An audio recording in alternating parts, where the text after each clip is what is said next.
It's not snowing yet, but we are going to get after it on this Wednesday night, talking about a football game, starting to talk about a football game this weekend that it could be cold, it could be snowy.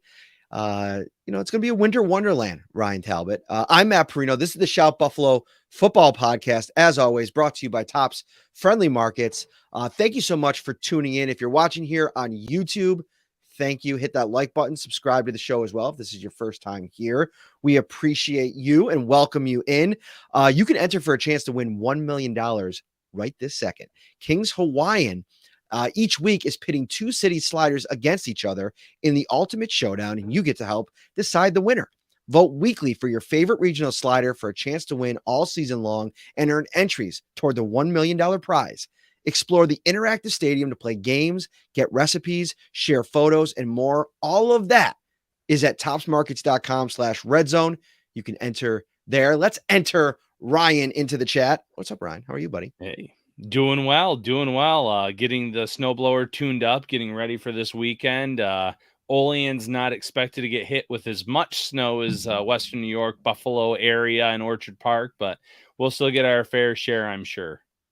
Yeah, so I've decided to go electric snowblower. I have the electric lawnmower, so I decided, you know what, I'm gonna splurge, gonna bring in the new because my gas blower is like on its last legs. Like I know that I'm gonna get to the middle of this snowstorm and it's just gonna kick on me. And I'm like, you know what, being proactive, getting out ahead of it. Earlier this week, I log on to Home Depot, but they had their early Black Friday deal, so I get after it, get it done, order the blower, and it says like store pickup, and so I'm like, I'm ready to go. I click it. I'm waiting by the minute. Send me my email. I'm gonna go pick it up at the store.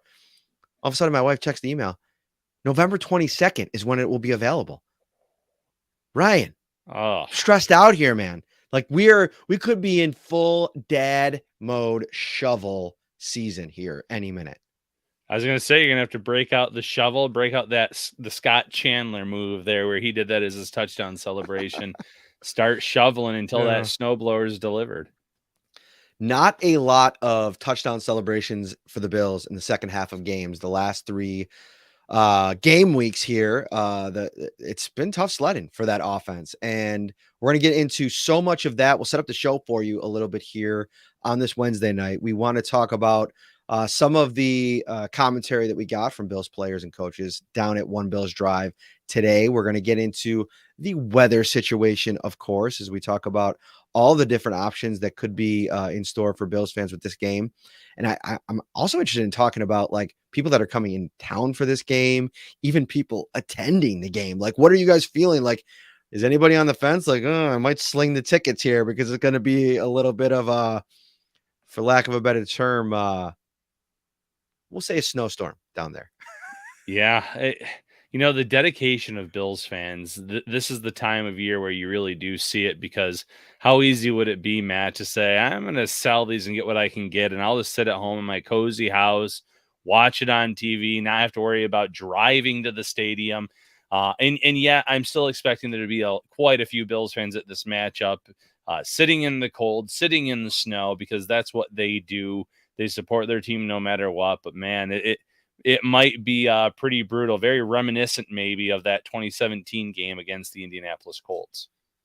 Yeah, and the one piece of the snow conversation is it's really hard to predict what the conditions of the game are going to be like itself, right? Because we could get, 3-4 inches or feet of snow over the next 72 hours once it starts. And game day, like they could shovel that all out of the way and be perfectly fine, and no snow during the game. And you almost wonder if it's even affects the game itself. So it's hard to really get too far down the road with that. Sean McDermott was asked today about, all right, is there any plans to potentially move the game? Have you heard anything about like what the NFL is planning? And he said the league has reached out to both teams. They're monitoring the situation, but at this time, it's all systems go. Players have been given specific directions about leaving their house a little bit earlier than normal, and also they give them those little brushes and the little scrapers, so they have them for their cars. So that's one thing the Bills are dealing with as they prepare for Sunday, like the potential weather element. They're also dealing with an illness that has infiltrated the locker room. 5 players today came to the facility. Matt Milano, Tim Settle, Jordan Phillips, Cam Lewis, Reggie Gilliam. They were subsequently sent home to deal with that thing. The Bills obviously don't want that spreading in the locker room. So you add that to the mix of Tremaine Edmonds not practicing, Greg Rousseau not practicing, Jake Kumaro not practicing, and then Von Miller and Roger Saffold getting their veteran rest days. Ryan, the Bills they didn't have enough players to practice today. So they did mostly individual work. Yeah, I was going to say they're going to have to ask you guys to get out there and put some pads on if it gets any worse here with the cold. You guys are going to have to suit up, but it's going around. Whether you're talking about the flu, the cold, RSV, you name it. A lot of people are getting hit with this right now, and it knocks you for a loop for a few days generally. So it seems like a few Bills players came down with something obviously non-COVID related, as they mentioned. But like you said, it can spread really quick. So getting them out of the locker room, making sure it couldn't get any worse was the smart thing to do. Hopefully in the next day or so with it, some of those guys are back feeling like themselves and they can get some good practice in ahead of Sunday's game against the Browns. Yeah. We're going to get into a couple of situations, player wise, looking ahead to this weekend. Obviously Tremaine Edmonds not practicing here early in the week. Concerning, he didn't practice last week, but some good news. Jordan Poyer returned to practice. We're going to get into all of that a little bit later in the show. But I want to start with the headline of this one because I thought, taking the temperature of Bills fans over the last couple of days, we had our podcast after the game, and then it's about like, the 24-hour reactions. I think sometimes are a little bit more nuanced, a little bit more, you had time to think about it a little bit more. And I was surprised to see how many people were frustrated and putting a pretty big chunk of the loss on Sean McDermott. And, I went and I saw a clip that was kind of going around from Colin Cowherd, and whatever you think about him, we've talked about a couple of his clips over the years on this show. And the reason I do is because Colin Cowherd is one of those guys that I feel like he's directly in the middle between like the Skip Baylesses of the world and then maybe like a Ryan Clark, somebody that you really respect, that he's not putting clickbait out there, but he's out there. He's part of that, like that world. I think Cowherd kind of straddles both. At one point, I really thought, early in his radio career, he was one of the premier guys. Like I listen to him all the time. So I have a level of respect for Cowherd. I think he does his homework. And this is what he said, whether you like it or not. This is what he said about this. And he helps craft the national narrative to a degree. He's one of the people that do. He said, after the game, McDermott is tight. He's a defensive-minded guy. He's not a real joyful presence, and that's okay. You can win that way. But I think the team gets tight in close games.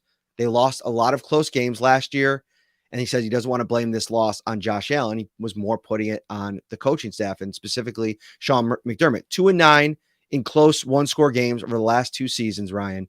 And so I got to thinking about that, all of this, and how much the fan base has been talking about they're being unsettled about Sean McDermott, and a little bit this week and talking about his issues in this game. We'll get to those specific plays. I want to bring you in a second, but this is what Von Miller said about this. And I want to react to this a little bit. Both things. He said, man, he's the real deal. And I think, and this is Von talking about Sean McDermott. I should have set this up better. I asked him specifically about Sean McDermott and the fact that, listen, people are trying to find areas to critique about what's gone wrong the last couple of weeks, and Sean McDermott's come under fire a little bit. What have been his impressions the first 9 games with his new coach? And he said he is the real deal. And I think, I think championship teams and championship coaches are champions before they even win championships. He's definitely that. He never gets too high, never gets too low. His delivery and his approach, and you could just tell, like, he studies how to interact with the players. He studies his players. He's just a great communicator. I love the way he labels things. Even though we lost, there's multiple ways that you can go in there and label that, the loss. You could say, hey, you know what? We got our ass kicked, and this and that, which all of them could be true. All of them could be true, but the way he puts his words together to inspire the team is just phenomenal, and it's just an honor and a privilege to be led by Coach McDermott. So I guess to start off with, Ryan, wherever you want to go with it from here, that's a lot to kind of dig into, and I want to have a conversation about it. What are your thoughts on the, McDermott, the idea that McDermott has kind of letting this team down in their losing streak, compare with what Von Miller said today? Yeah, well, first with the narrative that you mentioned, Colin Cowherd saying he is a defensive-minded coach. I think he can be a little bit tightly wound, so to speak. But at the same time, I don't know if that necessarily translates in game over the field. I feel like the Bills over the past few seasons have been one of the more aggressive teams. Where early in his tenure, he leaned on that defensive mindset and said, "We're going to punt the ball, let our defense kind of put us in these situations to get the ball back."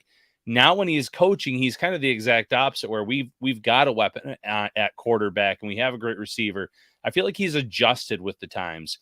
Mhm. Now, to what Von Miller said, I agree. He doesn't get too high and too low. Not post game when he meets with the media, not the day after. He's usually you can't tell based on the way he talks with the media, how the game the day before went. For instance, on Mondays when he meets with them, he has a good poker face, I guess, Matt. It's hard to read the emotions. He'll say if he's upset about something, but he doesn't. He's not someone like a Rex Ryan that was here a few years ago, where you knew where he was on everything. He didn't hide a thing. He was boisterous. You name it. I feel like, there's different levels of coaching and how they handle things. And I feel like the way McDermott handles things is just fine.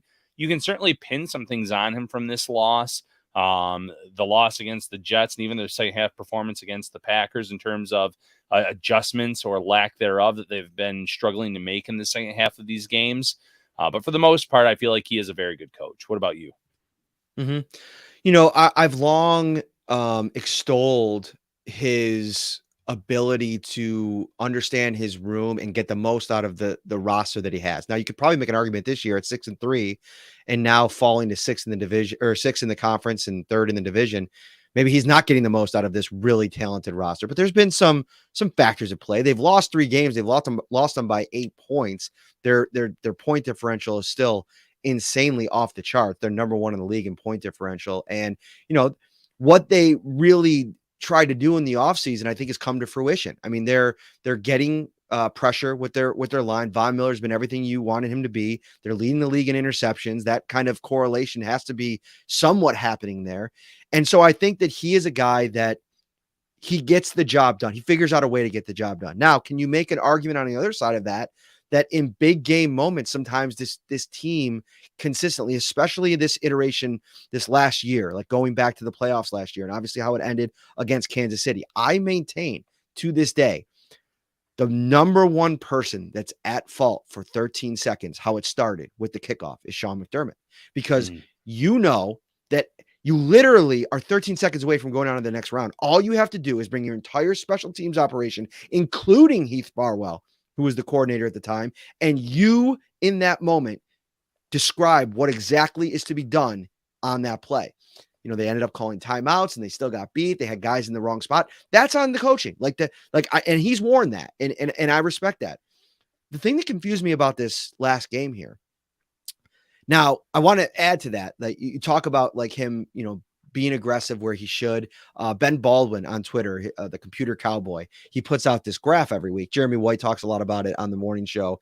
And cumulative win probability lost per game when it comes to wrong fourth down decisions by his model, the Broncos are the worst. Like, it's off. They're off the charts. Like, Nate Hackett, as you'd expect, is absolutely terrible. It's almost like over 7 percentage points goes down based on his decisions. The Bills are number 1 at under 1 percentage point lost based on the decisions they make when to go for it. So Sean McDermott is doing a really good job in his coaching staff, his analytics department, of knowing when to go for it and making the right decision. But they had the ball, and I was going back and rewatched this again right before we went on, and they were up 10 in the fourth quarter, and they decided to, with a 4th and 2, I think at around the 20 or 30-yard line there, decided to kick the field goal to go up by 13 at that point.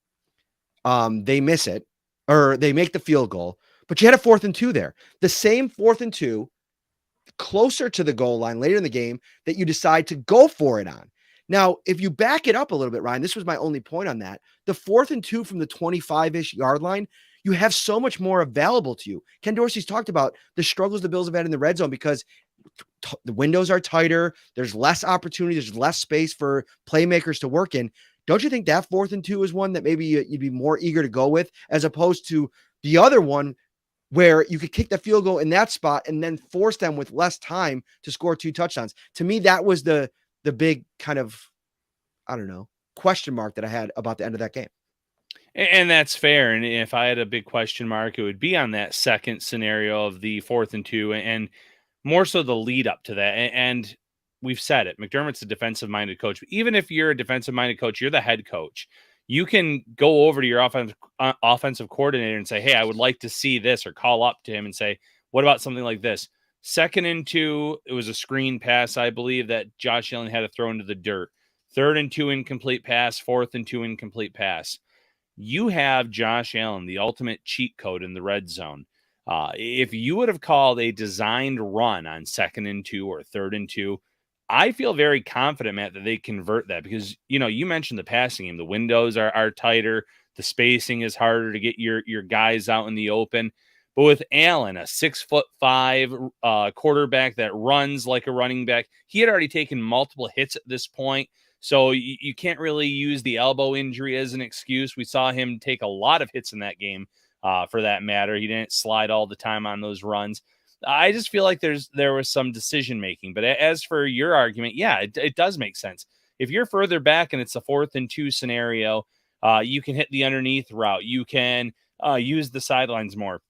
There's more room for your playmakers to operate in the field in general, where when you're closer to that goal line, it's harder to operate. So there were little things that this coaching staff could have done. Could they have kicked the field goal as well in that scenario and gone up 13? Yes, I feel like that was another opportunity. I like how aggressive this Bills team can be. So when they do go for it, I don't generally sit here and say, well, that's the wrong decision. But 13 points, they would have gone up. It would have been 30-17 at that point. Mm-hmm. Yes, it's still a 2-possession game. But it's a 2-possession game where the Vikings would have needed 2 touchdowns. So it changes the outcome of that game a little bit, in my opinion, where I really feel like the Bills did maybe miss an opportunity where they could have put more pressure on Minnesota by taking the points in that scenario.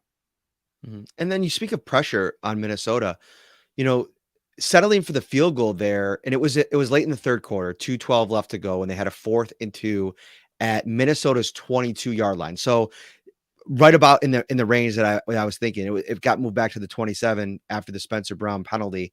And then that really clinched the field goal. But they were going for a field goal regardless in that spot. And I think that you want to talk about pressure. There's a big difference between going up 27-10 as opposed to 31-10 in this game. And it changes the dynamic of the 4th quarter for the defense. And maybe Dalvin Cook doesn't get to run that ball on the ensuing possession because they're down and they got to pass and they got to make plays and they got to go to Justin Jefferson and they got to force the issues. And the Bills had forced 2 turnovers already. There's always the coulda, shoulda, woulda. And I'm not trying to make it too much about that, but I thought that was just one thing that you got to be, and like so much happens in this league. And Sean McDermott, to his credit, over the last 2 press conferences, he's been very introspective and giving you some of the reasons why they go in certain spots and why they don't. And I think his explanations hold up. But the critique or the criticism that this team plays tight in close moments, I think it's fair. Yeah, I do too. And one last critique. Timeouts are valuable to coaches. I get that. I understand it. But when the Bills had the Vikings in a 4th and 18 scenario in that game, why not call a timeout? You are missing Jordan Poyer. You obviously don't have Trey White back yet. You're going with a very young secondary that, to their credit, had made some plays to that point. But if you call them aside and say, listen, one, don't get penalized for any pass interference, defensive holding, anything like that. We don't want to give them a free first down.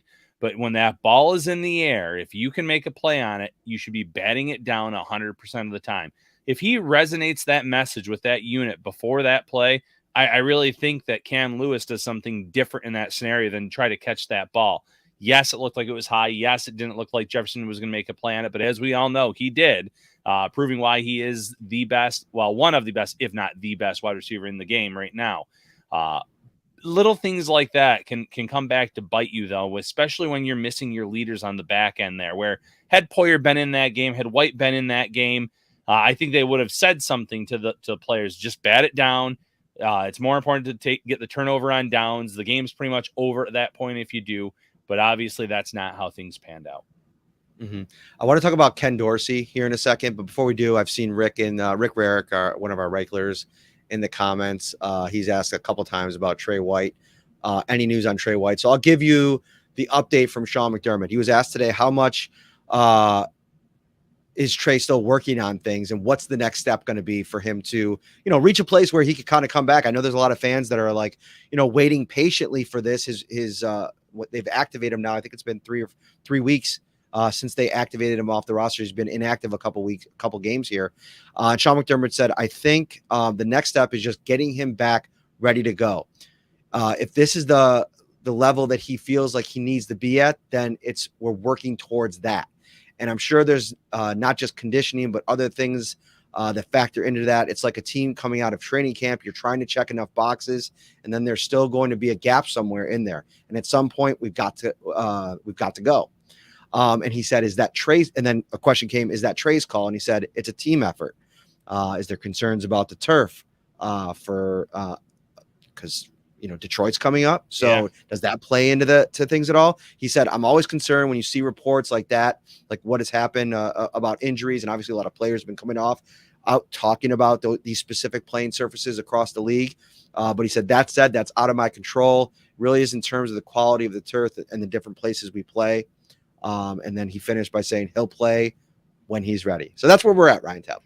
Yeah, he said a lot of words, but we're pretty much in the same spot in terms of knowing when he's going to get onto the field. I get the turf argument, and I know he says you can't control that, but you could control that narrative if you want to say, okay, we're not going to play him against Cleveland. We can sit him out against Detroit, but then maybe he comes back the week after that. And I know Bills fans don't want to hear that. They want him on the field. He's your number one cornerback. I understand it completely. But last year on Thanksgiving is when he tore his ACL on that type of turf. I don't know if he wants his first game back, or if he did play this upcoming weekend, his second game back, to be in those type of situations. I think he would like to get a few games under his belt, knowing full well that eventually he's going to have to play on that type of field again. But it would be tough for him to make that his debut on Thanksgiving, or even his second game if he were to somehow play this weekend. But it sounds like that there's some hurdles still for Trey White to overcome in terms of feeling like he's his old self, so to speak.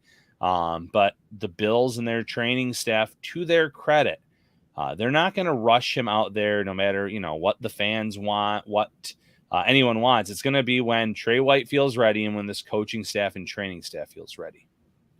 I really like this point by Nick, and it's what I've been maintaining throughout the whole lead up to his injury, coming back from his injury. He says, think about how long these guys practice to get into football shape, 4 to 6 weeks when they show up for training camp. And really, when Trey started that process, like returning to practice, was like 6-ish weeks ago now, right? Like right before the Green Bay Packers game. And so, I think it was the Chiefs week, actually. Chiefs week. He practiced. Play that, then it was an off week. Yep. And then he's been practicing ever since. So maybe he's just ramping up, and maybe it's just simply put about the faith that this coaching staff has in the secondary. And I tweeted it. Talk about like two things getting completely swept under the rug based on what happened in that game. And listen, Justin Jefferson, he is now the first receiver, the fastest receiver to get to 100 plus receiving games in his first 3 seasons in NFL history. He is on a historic pace. He is probably the best receiver in the NFL. So even if they were fully healthy, they had Poyer back there, they had, last year's Trey White, he's still probably getting his because he's just that good. I think what we lost in that game, going back and watching it, was the performance of Christian Benford, was the performance of Dane Jackson in that game. I thought both of those guys proved in that game, while there was probably some plays that they wanted back, why this coaching staff believes so much in them. They both had a sequence, Ryan, of an interception followed by a play or two later each of a tackle for a loss. Massive plays, taking the ball away and then putting the offense in a bind by backing them up off the line of scrimmage. I think they played a pretty good game, everything's withstanding. And I know Christian Benford missed a few tackles, and that's a tough spot to be in. Dane Jackson got beat for the touchdown against Jefferson, but those are all things that are just going to happen regardless of who's in there. Yeah, when you're going against one of the best, like you said, you're going to get yours, so to speak, just like Diggs did in week 1 against Jalen Ramsey, one of the best, just like the double move where he burned Sauce Gardner. great players get beaten by great players all the time, and great players are going to beat good players, average players, young players, like Dane Jackson and Christian Benford. And I think, ironically enough, Christian Benford might have been up for Defensive Rookie of the Week on NFL.com. The interception, a few passes defensed in that game. But it's always those few negative plays that stand out. And I get that if you're a fan, because that's what sticks out in your mind in a loss, a 33-30 overtime loss. You're not thinking about the positive plays, the interceptions. You're thinking about what could have been, what should have been. And I understand that too. But both of those players did have some pretty big moments in that matchup. All right. I want to move on. Nice comment here from Rick Rarick. I do agree. Some really good talent evaluation from Brandon Bean to find both of those players in the 6th and 7th round. They've been really, really good pieces as the team has waited for Tre'Davious White to make his way back. Let's talk about Ken Dorsey a little bit and your impressions of his explanation for why the Bills did what they did down the stretch in that game. And I think one of the things, first of all, the marching orders, I think, are something interesting to talk about, like play smart, not conservative, which I think both of us would agree. Like that's kind of what you want Josh Allen to be. You don't want him out there thinking too much and not reacting, because I think one of the things that makes him special is putting him in a lot of different situations where he can kind of just go out there and be a playmaker. And those are good things, right? But it's about, like, you know, emphasizing in the big moments, like what you need. And I think this kind of bleeds into the Sean McDermott conversation. I think Sean McDermott has to pull him aside before that last drive. And maybe he did, and we don't know about it. And that's just Josh having to learn to listen a little better. Is like, don't go out there and be Superman on this drive. Like, you know, make a couple Superman plays if you have to that are smart, that, you know, the rushes out of the pocket where you gain, you know, a big chunk of 20 yards, but then dial it back when you're throwing the ball. It's so important. And they said it's the most, Josh Allen said it's the most important thing in the building, because basically, I'm paraphrasing here, puts food on people's tables or something like that. He had some line like that from the press conference today. He's right. You have to take care of the football in every situation. Ken Dorsey, though, was talking about why they abandoned the run game. And he said it was because they had run a couple screens that were successful, like that one to Isaiah McKenzie to set up the 2nd and 2, the 3rd and 2, the 4th and 2. It's a really nice play. There was actually a couple screens in that game that worked well. Notwithstanding is the one early in the game when Stephon Diggs on the first play lost 4 yards, or the couple later in the game where Josh Allen had to, throw the ball to the turf. I just didn't see it. I think in the same sequence of the last 10 plays before that sequence of events happened, James Cook had a run that went like for 7 or 8 yards, and he had a second effort to bounce it up and gain a couple more at the end. So I didn't see that. I disagree with Ken Dorsey that they had to go to this screen game and completely abandon the run when you needed 2 yards and you had 3 plays to do it. Yeah, and the second down play on that, I believe, was a screen pass that had to get grounded at the feet of the receiver. I think there was a tight end screen that didn't work, and then one to Singletary that didn't work in that game that come to mind. And I'm 100% with you. And what really bothered me about that was his rationale. And someone was asking him about the usage of Devin Singletary in the first half versus the second half. First half, 2 touchdowns. And yes, he did have a fumble, but it was really a bang play where I think if they would have called him down on the field, the replay, it would have been held up, because whatever they call on the field, I think was going to be what stuck by, because it looked so close to his elbow hitting and then the ball coming out. But you went away from him altogether in the second half. I think he had 4 carries in the second half at most. And even if you don't want to use a Singletary in that 2nd and 2, 3rd and 2, 4th and 2 scenario, you still have Allen. You can do a designed quarterback run. The one comment he made, though, leading up to that drive is he said, well, I feel like the run game and the passing numbers were pretty even going into that drive. And when you go back and look, they weren't close to being even unless he was counting Josh Allen scrambles, not design runs, scrambles as run plays. And I get it. He is running with the ball. He's going downfield. But when you called that play down to him, you didn't call for him to elude a defender and take off for 20, 30 yards. It was a pass play that he had to take into his own hands. So they once again abandoned the run. It cost them because they didn't take as much time off the clock. They didn't chew up some yards. They didn't convert some 3rd and shorts, 4th and shorts, 2nd and shorts that they could have possibly, whether it was Singletary, Cook, or even Allen in a designed run capacity. So Dorsey's going to learn. And real quick, and I'm going off tangent a little bit here, Matt, is I did see a lot of I comments like after your the game about, tangent. I know, oh man, I really miss Brian Dable, and look what he's doing in New York. Listen, I hope Dable wins Coach of the Year. Love the guy, great guy, but man, the memories are very short here in Western New York.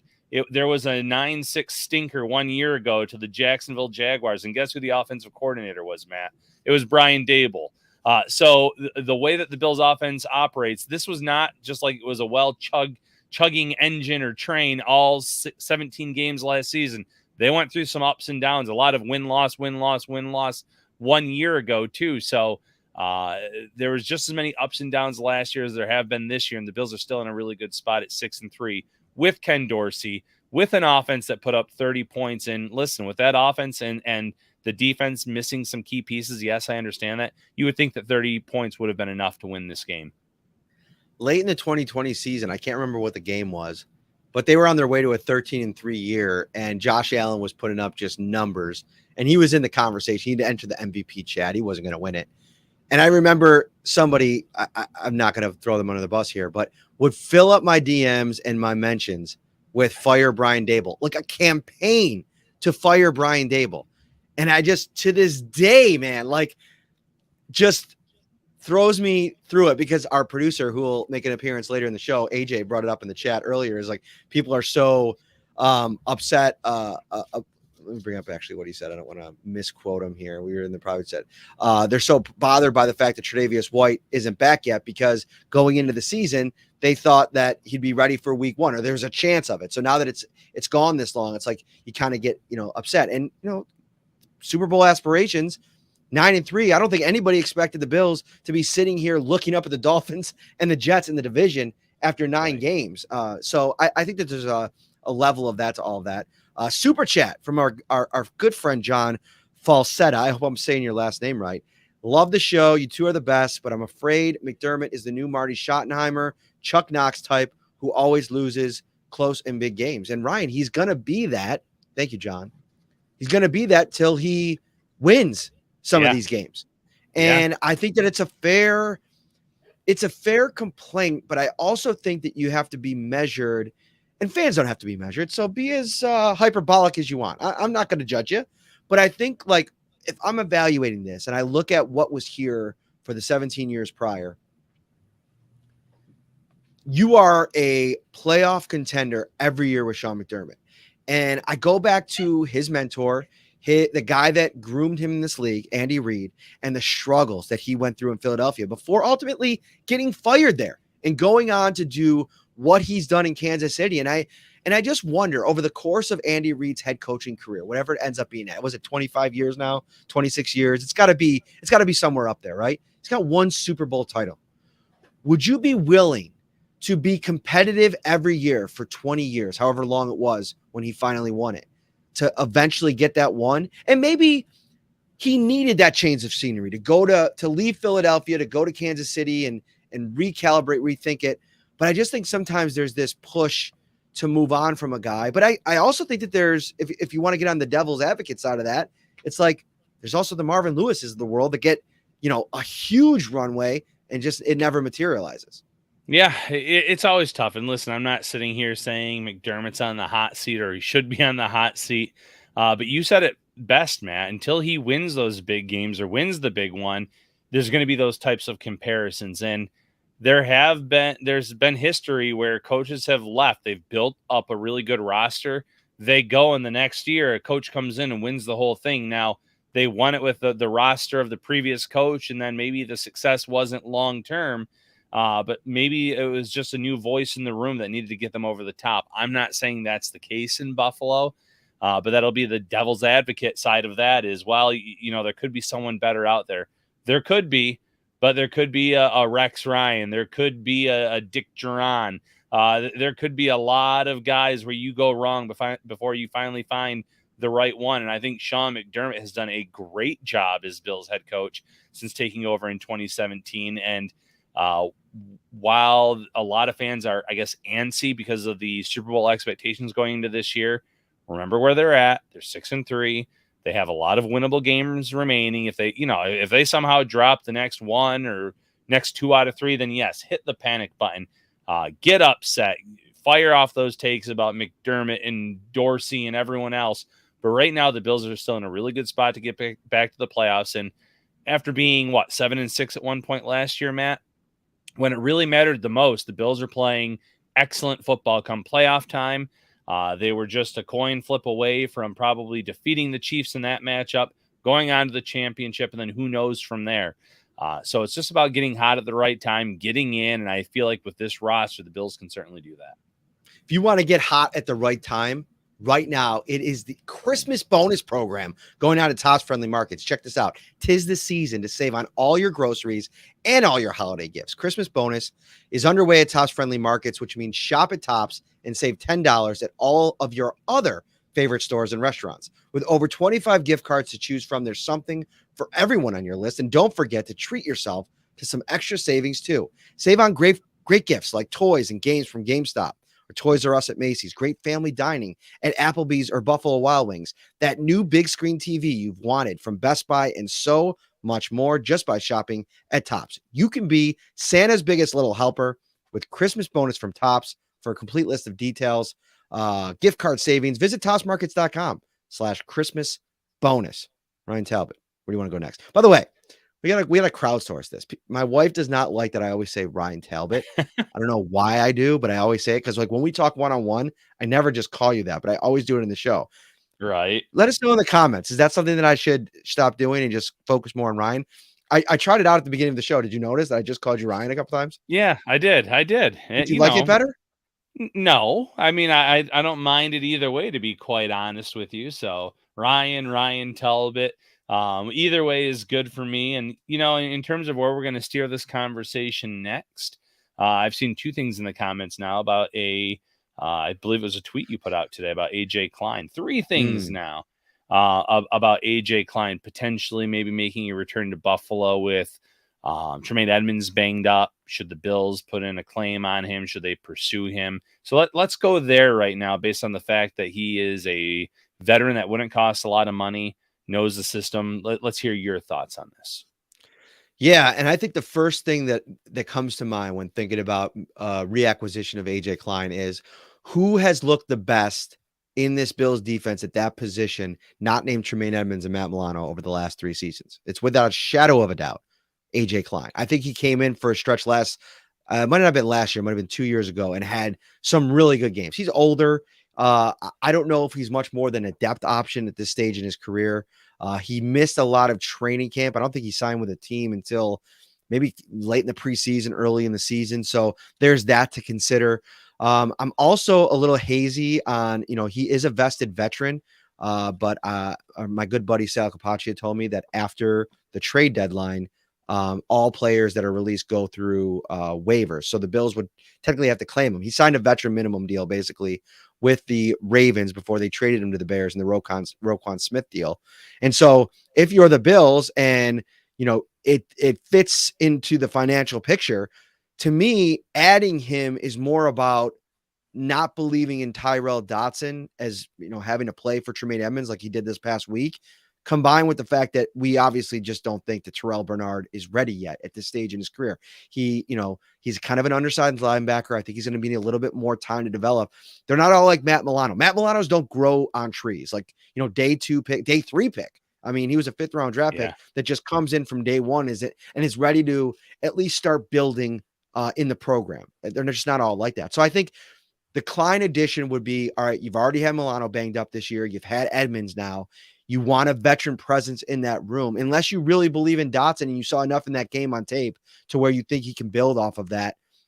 It's an interesting option, and they've never been afraid to bring somebody that's left back into the mix, especially a guy like Klein, a veteran guy that goes back with them to Carolina. Yeah, great locker room guy, someone that's not going to stir any waves on the field or in the locker room.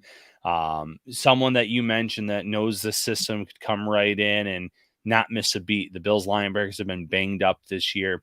They don't do a lot of traditional, 4-3 looks, 3 linebacker sets, but in the event that they have to do that in a few games, They did that with him in years past, and he was really good in that role. They figured out how to utilize him the right way, use him as a blitzer, use him against the run, not try to get him out there in coverage where he could be a liability at times. But being a linebacker, coverage is probably the hardest aspect of that game. There's a few linebackers that have the speed, have the athleticism to go across the field with some of these receivers, tight ends, etc. But there's a lot of things he does well, and both on and off the field, as I mentioned, where I think he would be an intriguing option for the Bills to maybe put in a waiver claim for.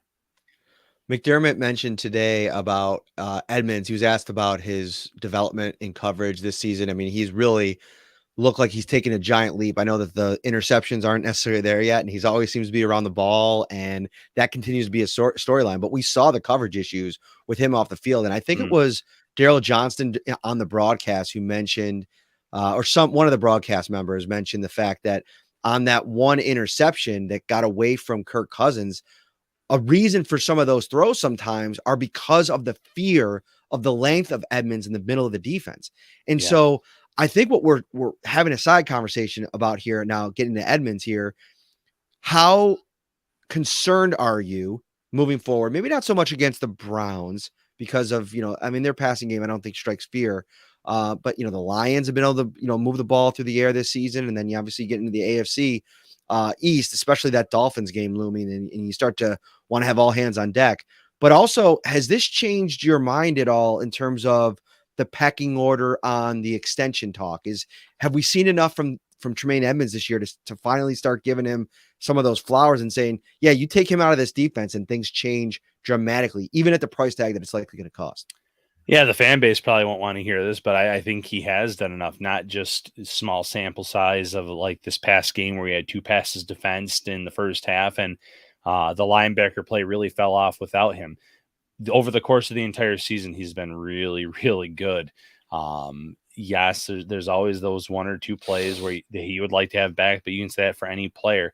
I feel like when you're looking at who's in line for an extension, I think he's leapfrogged at Oliver. I like Ed Oliver a lot.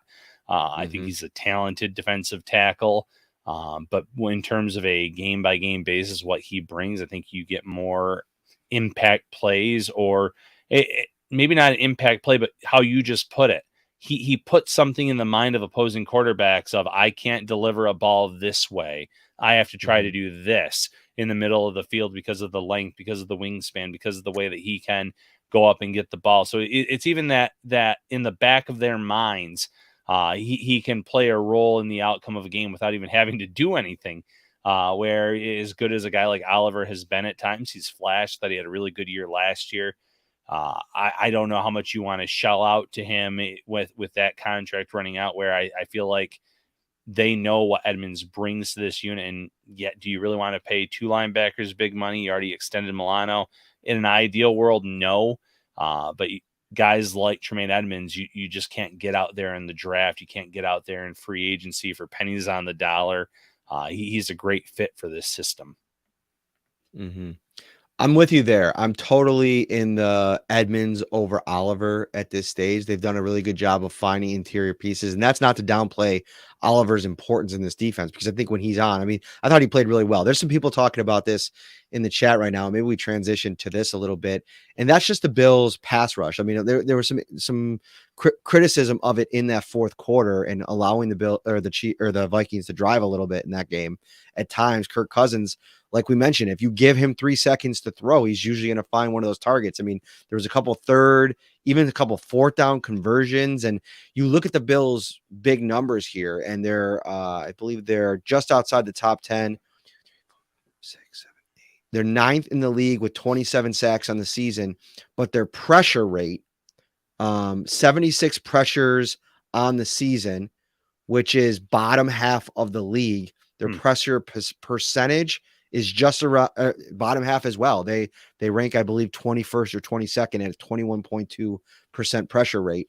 Not good enough across the board. And I think there's some guys that flashed earlier in the season, the Tim Settles in the world that had a game or two that you really like. Jordan Phillips in those first 2 games. They've been really quiet over the last couple. Yes, there were moments early in that game, especially where I said, "Oh man, they're not getting to Kirk Cousins," and Kirk Cousins is holding the ball in a lot of those situations. There are one or two plays where I think it was Shaq Lawson that swung his arm to try to bat the ball out of the back of Cousins' hands at one point, and he just missed. Little opportunities like that, but when you did look at the final stat sheet of this game against the Vikings, Von Miller had a sack, AJ Epinesa, Boogie Basham, Shaq Lawson, and Ed Oliver, I believe, split a sack. So there were quite a few defensive linemen that made plays in that regard when it mattered most. You had a run for loss by Jordan Phillips, if I'm remembering that correctly. So overall, there was a lot of good from that defensive line in terms of the pass rush. They were pretty good against the run, too, minus the one, obviously, 81-yard touchdown run. They held Delvin Cook to 13 rushes for 38 yards otherwise. So, obviously the 81-yard touchdown still counts and it counts against them. But I thought the defensive line for overall, going back and rewatching that game, they made enough plays when it mattered. But yes, the consistency, wanting to see a little bit more over 4 quarters, I think that's certainly fair. Mm-hmm. Let's go to another conversation that I want to have here. Spend a little more time on it. Nyheim Hines, 2 games now with the Bills. He's been on the roster for, I think, so exactly 2 weeks at this point. I think he was traded for 2 weeks ago on Tuesday. And this past game, 6 snaps on offense. And the explanation from the Bills is, and McDermott mentioned this today, is that, some of the guys that have gone out and performed off of the trade deadline, most notably Kadarius Toney, who goes and, offer 96 receiving yards in his first or second game with the Chiefs. He was traded for, I believe, 4 days before Hines. He said they've had more time. Now, I understand that to a degree, and I tweeted about it earlier in the weeks, but you got to be able to brainstorm, what you sent assets away for, the skill set that you think Hines brings to your offense, and positioning him, if it's just for a small package of plays, and we're talking about maybe 10 in a game even, to where you can get him coached up during the week and then execute that on game day. I don't think that that's too much to ask, Ryan. No, and Toney, he may have been with Kansas City longer. I think Sunday was his debut, though. I think he was dealing with injuries, and it was the first time that he was off of the injury report. I could be wrong. You can check that and double check it on me, but it was obviously a really nice performance. I think it was his first career touchdown in that game too. So played really well for them. He played both games. So he played against Tennessee, had 2 catches and 12 yards, which more production than Hines even in the first game. Yeah, even so. And he had 9 snaps in that game, 28 snaps in this last game. But no matter the position, Toney at wide receiver, a Hawkinson who's been a monster for Minnesota in the 2 games that he's been there, if you're trading for an asset like that, and the Bills obviously wanted Hines, they had a role for him. Brandon Beane said he tried to get him a few years ago. If this is someone that you've wanted before and that you wanted to get this year at the trade deadline, then you should have already had a plan in place. And it shouldn't just be, you're our punt returner. It should be, we're going to get you the ball 5 snaps per game in the first game. We're going to get you 5 touches, whether it's carries, whether it's screens, whether it's wheel routes, play you in the slot. He was brought in for a reason. At that time, it was because the Bills weren't getting a lot from their weapons outside of Stephon Diggs. Against the Vikings, yes, Gabe Davis, Dawson Knox, even Isaiah McKenzie to a certain extent stepped up and made some plays. But you're not giving Hines an opportunity to join that list. And if you really want to be a dangerous team come playoff time, you want to have more than enough mouths to feed. And I feel like right now we haven't seen anything in these first few weeks from Hines to believe that he is going to be that type of weapon. The skill set's there, but can the Bills figure out a way to utilize him and get him the ball regularly? And I think, listen, if you have a penchant for this screen game that you're searching to develop, I mean, I think he'd be the perfect fit for that kind of situation, especially this weekend against the Browns, and what could be a game, if the weather has any impact, like getting him some touches in that short passing game, however you have to manufacture it. And if it's not in the screen game, let him just try to run some routes out of the slot. Like they're giving Isaiah McKenzie that opportunity, and I respect it and I understand it. He was better this past week. I think he ended up with 4 or 5 catches. Obviously had a couple of really nice play. That one catch that he made coming across on the crossing route, and he had to really extend, dive for the catch. That's a nice play. That builds trust with your quarterback. So I'm not counting out him by any stretch of the imagination, but can you get Hines involved a little bit more? Even if it's at the expense of like a Khalil Shakir, and I know, but I don't want Bills Mafia to come from my head on that. But this is a guy that has 4 years of NFL experience, 4.5 years of NFL experience. You just traded for. You got to find a way to utilize him. If that means, scaling back a little bit on Shakir as much as you like him in the now while you work Hines in, I'm okay with it. Yeah, me too. And listen, they bring something different to the table. Shakir was a really good pass catcher that we saw at training camp, which we've seen over his career in college.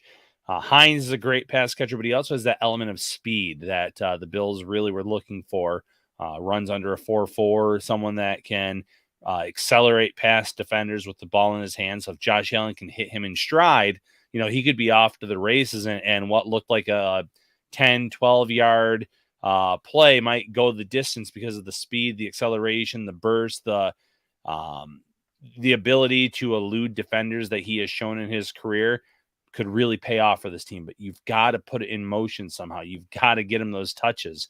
And if you're not going to use him in the screen passes, maybe you think, okay, if we get him out there, teams are going to kind of sniff that out. They're going to have an idea. Then use him on the wheel routes. Use him as a traditional slot receiver. Get creative with how you can utilize him. Because if not, you're letting a potential weapon just sit there and collect dust, so to speak, where that's not the intended plan of what Brandon Beane had in mind when he brought him in. Mm-hmm. Speaking of bringing him in, let's bring in our boy, AJ Sabalski. Yeah, there you go. How do you like that? Back to back. Nailed it. What's up, buddy? How you doing? I'm just repping my Sabres hat. I got thinking about the good old days. It was a fun time. You got the goat? You got the goat up there? I like it. Yeah. So, but I just wanted to bring up something that I've seen in the chat throughout. We're only 6-3. There's no reason to really be concerned because last year the Bills were in the same spot. But in terms of, I want to bring up something in terms of, the playoff run. If the Bills get to that point, which I'm assuming, and most Bills fans hope they do, these letdowns after big games last year and this year. They beat Kansas City last year 38-20 and ended up going in a little rut. Now that probably costed them, a 1 seed in the AFC because of the rut they went in. So if you go to this year, we're kind of in that same spot. Had a huge win against Kansas City. They looked really good. Now they've dropped a couple games, and it's something to look at because I think it's so important for the Bills to kind of get that home field advantage when every single year they've had to go to Arrowhead. And, they can knock off the Chiefs. They proved it last year that they were 13 seconds away from it. But these games, they add up. And I know not to panic about the playoffs. I still think they're a great team. But it's something to be said about winning that big game, coming back down to earth, and the Bills still finding ways to win games after, winning those big games just like last year. Yeah. There is something to be said about that. They could end up squandering the opportunity to be the 1 seed in the AFC this year based on this mini slump that they've been in, losing to the Jets, losing to the Vikings, both games that they could have won, especially the Vikings game. I don't want to take anything away from the Jets defense, how they performed, the game plan of the Jets, the short passing game, the run game. They came in with a good plan. Minnesota, though, they were up 27-10 at one point. They could have gone up 30-17. They left some points on the table with turnovers, and they let that one get away from them. And suddenly they went from first in the conference and first in the AFC East down to third in the AFC East and sixth in the conference. So it's going to be hard to work their way back up into that top spot. The one thing that they have going for them is they still have those head-to-head wins over the Chiefs, the Ravens, and the Titans, 3 of those teams that they're kind of looking up at right now in the standings. So at least they have those types of wins in their back pocket. You obviously have to wait for the Jets and the Dolphins to stumble a little bit. The Dolphins are playing good football, but November, December, January, we've seen Tua kind of fall apart in his career. Now, I don't know if that's going to happen under Mike McDaniel. I think he's a great head coach, but the cold weather game against the Bills, I could see him really struggling there.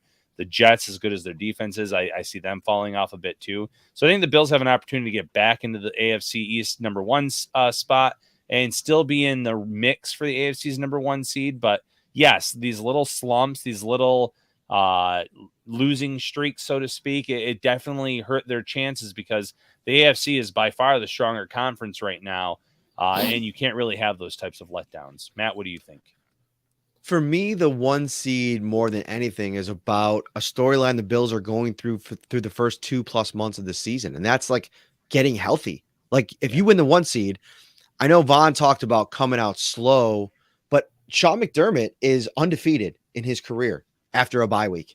And I think the Bills at home at Highmark Stadium with whoever they have to play, the lowest seed in the divisional round of the playoff, and inside the Highmark Stadium is a completely different scenario. And I think that if you're trying to wait for guys to get healthy at that time of the year, whatever the case may be, I mean, Jordan Poyer, he's got the brace on. He's back at practice on a limited basis today. It's trending in the right direction.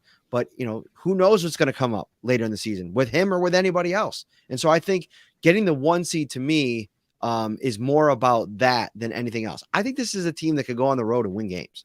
Like, I don't think that there's any, Arrowhead hangover. They went on the road this regular season and did it. I know they did it last year too. And, it is what it is, but I think that they can win there. I think that this is a different team. It's constructed differently. And I think that those games will have a different feel. Would you like it better to happen in Highmark Stadium? Sure. But at the same time, with what I just said about health and wanting to buy and the play, I do buy into what Vaughn's saying too, is that if you don't get the buy, it's almost like playoff ready from the start. And if they end up getting the 2 seed or the 3 seed or the 4 seed, I still think they're being in a pretty good spot because the only team, there is no team that has the tiebreaker on them right now. The only one that can get it is the Miami Dolphins if they can beat them in Orchard Park in December, which is going to be a tall test. Yeah, I just going back to that point, I agree with you that the Bills can win games on the road in the playoffs, but from a perspective of looking back at last year and what this team did in Arrowhead and almost came away with a win. If that game, I think the biggest thing amongst Bills fans was the idea that this year that game can be played in Buffalo, and I think that was something that Allen and I think McDermott are obviously their first goal is to make the playoffs and win the division, but I think they were really looking to take that next step, which we haven't seen yet from this team, is that the 1 seed is, something that they can attain. Speaking of Ben Baldwin, I talked about his chart earlier in the game. He puts together betting market rankings for the NFL. So market derived team tiers. Right now, the Super Bowl or bust tier, Ryan, who's in it? Oh, AFC and NFC, correct? Yep. You're talking, okay. Bills. Based on this market. Yep. Market driven team tier. Bills. Okay. Bills, Chiefs. Yep. Gosh. Super Bowl or bust? Eagles. Yep. Vikings. Nope. Ooh. I was going to say 49ers, but I'm not there. Yep, 49ers. Oh, 49ers. They just entered the chat. Yep. So that's 4. That's your 4 in the Super Bowl or bust. Who are the other contenders? Go. 4 teams. Dolphins. You can guess this too, AJ. No Dolphins. Oh, okay. Cowboys. Cowboys. I'll go back to the Vikings. No Vikings. Wow. Okay. Titans. Ravens. No. Ravens. Yes. So that you got 2 of 4. Other contenders. I was going to say the Chargers. I was going to say, but no. Buccaneers. That's 3. Do you want to know who's the 4th? Yeah, give us a hint. Super Bowl runner up. Ryan, you go ahead. You got it. Huh? Well, yeah. Bengals. Cincinnati So- Bengals. Yeah, but I'm not there on the Bengals. Okay. No, okay, but hang on. We're Okay. going to assess this in a second. Now, the last group is of 4. I'm going to have you guys guess as well. Possibly frisky. Go. 4 teams. The Vikings. Yes. Okay. Woo, third time's the charm. Did you say no to the Titans earlier? I did say no to the Titans. Titans now? Nope. No. Cowboys? Nope. They were in the contenders. Oh, they were in the contender. Okay. That's right. How many do you guys have right now? We just have one. Yeah, so the far. Vikings, 1 of 4. You've already said the Chiefs, Bills, Eagles, Jets. 49ers, Ravens, Cowboys, Bucks, and Bengals. No, not the Jets. Dolphins. Dolphins. You got 2 of 4. Okay. Giants. Possibly frisky. No. It's hard to.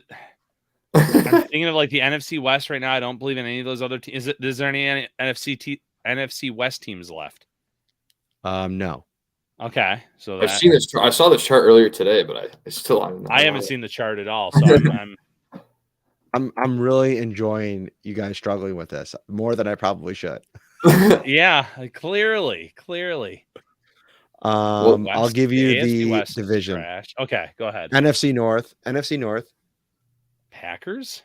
Yep, Packers, and then the AFC West. Chargers. The Chargers. Chargers. Yep. Yeah. So here are the teams. Check this out. The Titans and the Patriots are in the NFL middle class. Seahawks as well. I'd have put the Seahawks and the Titans in over the Packers in the possibly frisky. Mm-hmm. Then also in the not looking good class, the Giants and the Jets. Now the Rams as well. So I don't know. It's market driven. So this isn't somebody's opinion. This is based on what people are betting. So basically what that tells you is the betting market does not believe in either of the New Jersey teams. And even with the recent run of Tua on that offense, Miami Dolphins still not in the contender conversation. I thought that was interesting. And it is. It's the defense for Miami. I mean, I saw them go back and forth with the Bears, and that's not a knock on either team. The Bears are playing really good football right now, actually. They finally kind of figured out how to utilize Justin Fields, but we've seen them give up a lot of points in a lot of games, and it just takes, one shootout or one game where they can't keep up because of that defense being a liability. But going to the Bengals one is the one that surprised me a little bit. With Jamar Chase, with the way they were playing, even with Chase in the lineup earlier this year, it was very up and down, ebbs and flows, and I just didn't see enough from them. And now knowing that Chase is out for a little bit, I'm not a believer in them right now. And I maybe I'll be wrong because I really like Joe Burrow, and if I am wrong, I don't mind eating crow in that scenario. But that one surprised me a bit. Where can you Take a surprise, AJ? I'm going to ask you a question. Where can you get the best food on Sunday during the snowstorm? Say that again. You broke up. Where can you get the best food on Sunday during the snowstorm?